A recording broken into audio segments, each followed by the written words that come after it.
Como eso, mi amigo? I'm joking. I don't speak Spanish despite visiting Spain and Colombia. I hope you enjoyed some of the different content I got put out there. I guess there's some technology being used in terms of technology. I just recently wanted to share some point of views, some photos, some videos I took on my lovely trips to Spain with my wife and also Colombia to see the lovely wedding of two of my dear friends. So hopefully you guys enjoyed those videos. They're doing quite well. If you haven't seen them, I'll link down below. As always, please like and subscribe. But today, welcome back to the regular programming of Shaw's Tech Hub. Today is going to be interesting. We're going to be talking about a fantastic article written by Sania Ahmed for GameSpot. It's about South Asian representation, and I'll link the article down below. Video games are lagging behind in South Asian representation. It's a fantastic article. I strongly recommend you read it to get the full context and nature of what her arguments and her cases. Really well written, great research.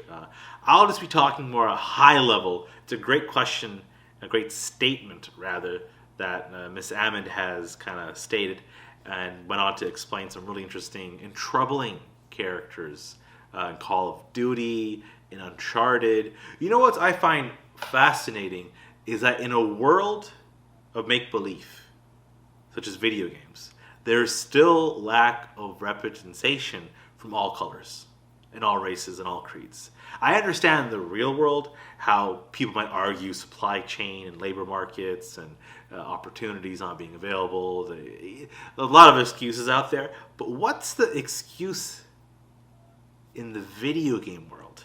What's holding you back? It's a complicated question.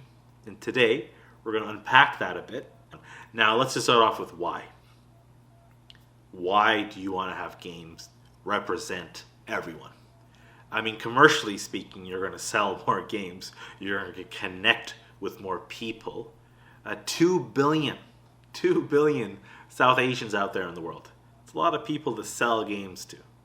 So, commerce aside, the second thing is, in terms of originality, you got Xbox, you got Sony, you got Nintendo, you got a bazillion different game makers. Everyone's trying to find the next greatest game, whether it's multiplayer, whether it's, free in terms of, Fortnite, or whether it's story-driven, narrative-driven stories, like Uncharted, for example. You want to be original. And South Asian cultures, we have majestical stories from our histories, from our shared experiences in our culture. Look at every other medium, movies, music. You can taste, you can feel the originality from all these different creators. So in terms of being original and standing out, which would again lead to more sales, it's just about understanding that everyone deserves to see themselves in most art forms, in almost any art form.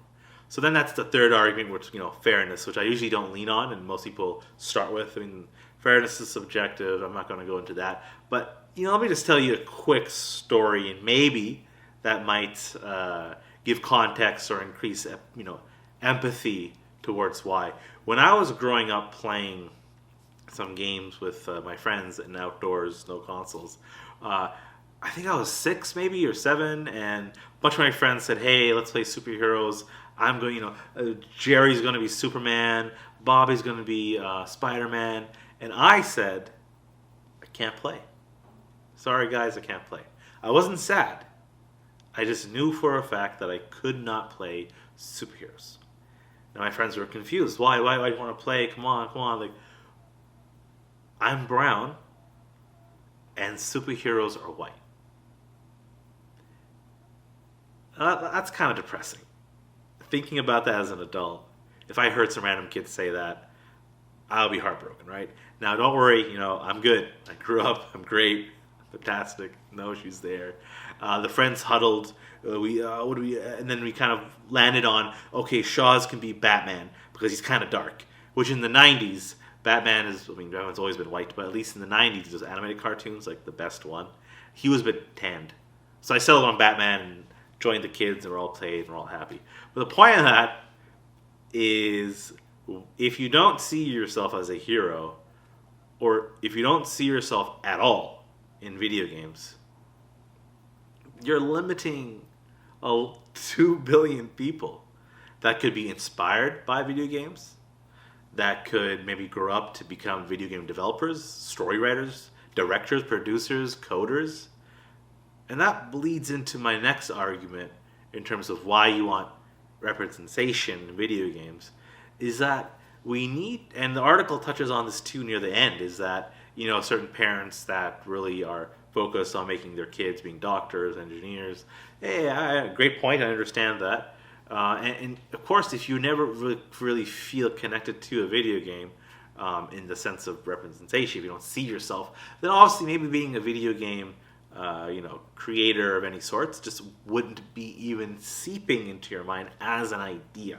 So I hope at this point, you can see why it's just a good idea commercially.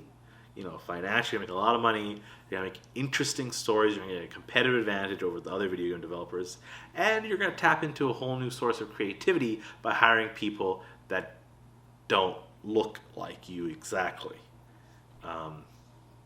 Now, she does mention some other great developers that are making changes, and I strongly agree that the independent games, the indie games community, if you will, they're definitely pushing stride. They are out there making wonderful independent games that are diverse and fun and really interesting. And again, I also recognize that the term South Asian is very broad.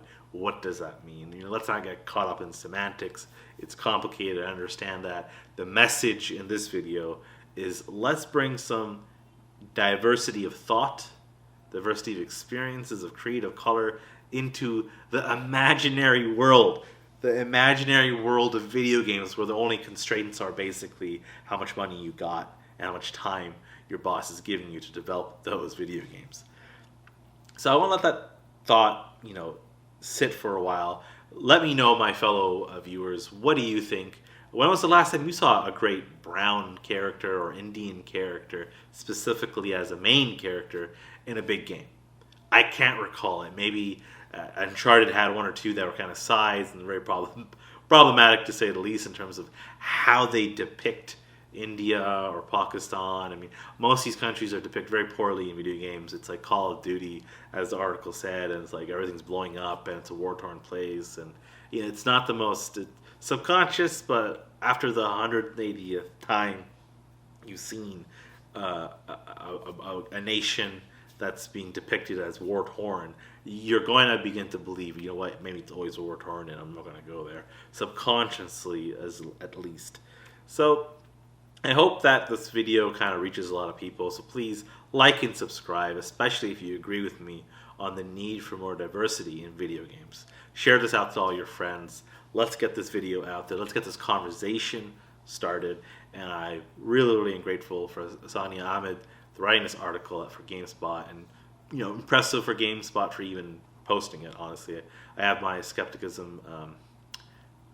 I'm skeptic about the video game industry in terms of its own diversity and what they allow the conversations to be had on their platforms. So shout out to you guys and girls and everyone in between for publishing this article. As always, it's been a pleasure. I'm back with a great video game content, and I hope you guys like that Spanish video and the Colombia video.